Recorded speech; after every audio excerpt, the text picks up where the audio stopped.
Vibe Mundial FM. Vou falar hoje então sobre o nosso Mestre Jesus Cristo, numa visão do ocultismo, numa visão metafísica, ok? Então, é isso aí. Vamos lá então falar um pouco da vida oculta de Jesus. Esse é o tema do programa Entre Vidas Agora, a vida oculta do Mestre Jesus Cristo, ok?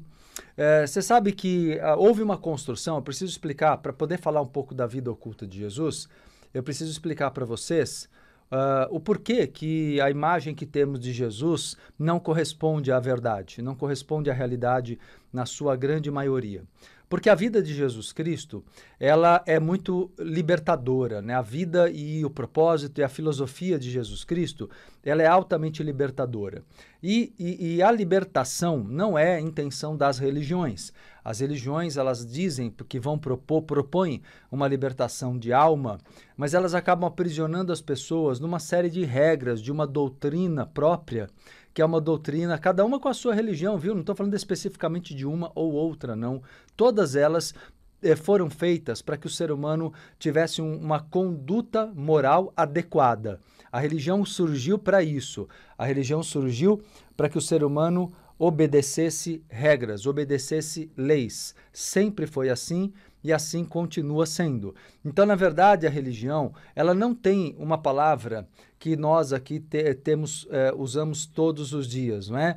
A religião, ela na realidade não fala em evolução, né? Ela não fala em evolução, ela fala em você ser obediente, temente a Deus, né? Enfim, cada uma religião com seu termo, e que, sendo dessa forma, você agradaria a Deus e Deus te recompensaria com o reino de Deus, né? Mas o que Jesus Cristo ensinou, galera, é muito mais profundo. O que ele ensinou tem a ver com conceitos e ensinamentos do orientalismo, do ocultismo, ou seja, o que ele ensinou na realidade tem a ver com a evolução humana. Só para você ter uma ideia, né, quando ele fala, por exemplo, a sua máxima, né, amai ao próximo como a si mesmo, eu gosto de começar por aí porque é a frase mais forte e conhecida de Jesus, que está presente nos evangelhos aí canônicos. Evangelho canônico é esse evangelho que você encontra na Bíblia católica, evangélica, são os evangelhos que foram autorizados pelos sacerdotes da religião, da igreja. Então, em algum momento, eles se reuniram e decidiram o que era verdadeiro, o que não era verdadeiro, segundo a cabeça deles. Ou seja, você deixa de ter acesso a muito conhecimento interessante sobre Jesus porque alguém, lá no passado, na Idade Média, julgou que esses conhecimentos não eram verdadeiros ou não eram adequados.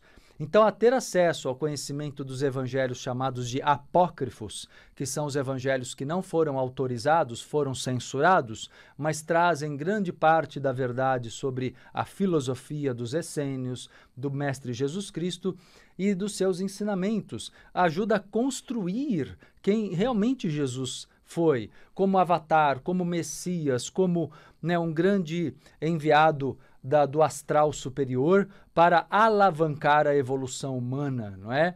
Então, na verdade, a evolução nossa, ela tem ciclicamente reencarnam avatares, que são seres de alto grau de evolução, que têm um propósito de acelerar a evolução humana e deixam normalmente algum legado, né? É claro que isso é relativo, existem alguns que atuam de um modo mais anônimo, outros de um modo público, normalmente eles não são reconhecidos no seu tempo, então você nunca vai falar onde Jesus Cristo está agora, e se ele já reencarnou, por exemplo, né? Mesmo que ele estivesse reencarnado, talvez vocês não identificassem, ninguém identificasse, nenhum de nós, porque na realidade, quando um ser dessa evolução reencarna, ele não tem a necessidade de nenhum rótulo e de nenhuma autopromoção. Ele simplesmente vem executar o seu trabalho, né? Mas Jesus Cristo, tanto que na época Jesus Cristo não foi uma pessoa de muita importância na sociedade do tempo dele. Ele ganha importância depois, né? Ele ganha importância a partir da reunião de todos os conhecimentos, ensinamentos que ele nos deixou. E a importância dele está nos seus ensinamentos, a importância dele não está, né, no fato dele ter ido à cruz, né? E como acreditam os católicos, ter ressuscitado. Não. Na verdade, a importância de Jesus está em quase 4 anos de filosofia cristã, do cristianismo autêntico que ele nos deixou, mas que, como eu disse, tem que ser todo revisto, todo revisitado. Nós temos que rever tudo, porque, na verdade, praticamente tudo foi distorcido. A religião quer que as pessoas tenham controle de comportamento, controle moral. E a espiritualidade, o conhecimento que Jesus seguia, era um conhecimento espiritualista, oriental inclusive, orientalista, né? Ele seguia, por exemplo, preceitos do próprio budismo. E eu já vou explicar isso para vocês, contar um pouquinho da história de Jesus. Esse é o meu propósito a partir de agora. O programa vai até às 13 horas, tá? Vamos juntos, eu, Marcelo Cotrim, com vocês aqui no programa Entre Vidas, na Rádio Vibe Mundial FM de São Paulo e com vocês na internet. Se puder me seguir, me acompanhar pela internet, é legal que você vai escrevendo seus comentários, o que você está achando do programa, você vai compartilhando. Então, galera que está no YouTube, canal Marcelo Cotrim, quem está no Facebook, fanpage Marcelo Cotrim, e quem está no Instagram, @Marcelo Cotrim Oficial. E aí você me segue agora ao vivo e peço aquela gentileza de vocês curtirem, compartilharem, que isso é importantíssimo hoje em dia para poder propagar a live desse assunto, desse tema nas redes sociais e ajudar mais pessoas a terem esse despertar de consciência. Eu agradeço quem tem o gesto de curtir e compartilhar.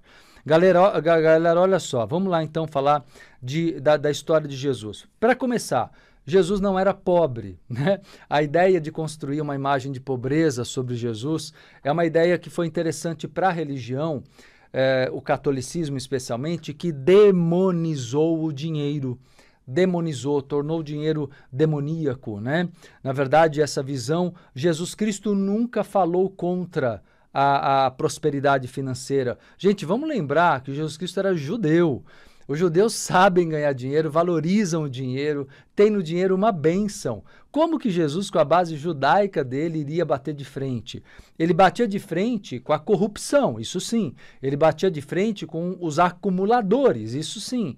Mas ele não era nada contrário ao dinheiro, muito pelo contrário, ele era financiado. Tem até passagens, inclusive da Bíblia conhecida aí, que você tem provavelmente na sua casa, tem passagens que falam, por exemplo, de Jesus ser financiado até mesmo por muitas homens e mulheres que acompanhavam ele, que apoiavam, né? Mulheres que herdavam, muitas delas até eram viúvas, herdavam muitas heranças familiares, né? Porque no contexto da época, obviamente, a posse dos bens ficava pro marido, pro homem, mas muitas mulheres adquiriam esse direito, né, pela morte do marido e apoiavam Jesus Cristo. Outros, obviamente, outras pessoas de grande poder, importância, relevância também apoiavam muito, né, a missão do Mestre Jesus Cristo, né? Então, na realidade, galera, Jesus, ele é filho de José. José, a palavra que vem do hebraico, né, do grego hebraico, tem correspondência, chama-se tecton. Tecton, na verdade, significa algo como um construtor. É uma palavra que também poderia ser usada para um pedreiro, que seria uma atividade, digamos, mais corriqueira, mais simples, mas ele também é uma palavra também usada para algo como um engenheiro civil, um mestre de obras ou um engenheiro civil. Então, na verdade, José, ele tinha uma profissão de grande importância, né? Ele, na verdade, inclusive, eles viviam na comunidade dos nazarenos ou nazaritas, né? Que depois ficou conhecida como cidade de Nazaré. Essa comunidade ficava perto da cidade de Séforis, e Séforis estava em reconstrução. Então, José, pai de Jesus, ele era convocado constantemente a construir palácios, né? Construções que haviam sido destruídas alguns anos antes através de um conflito, de uma guerra daquela região. Então, na verdade, José tinha muito trabalho, ele era um engenheiro, construtor, mestre de obras, ganhava dinheiro, além do que ele é da linhagem do rei Davi. Então, como sendo da linhagem do rei Davi, também subentende-se que ele já deveria ser alguém que tinha bens de herança, né, pela própria origem dele. Vibe Mundial 95,7. FM, a rádio que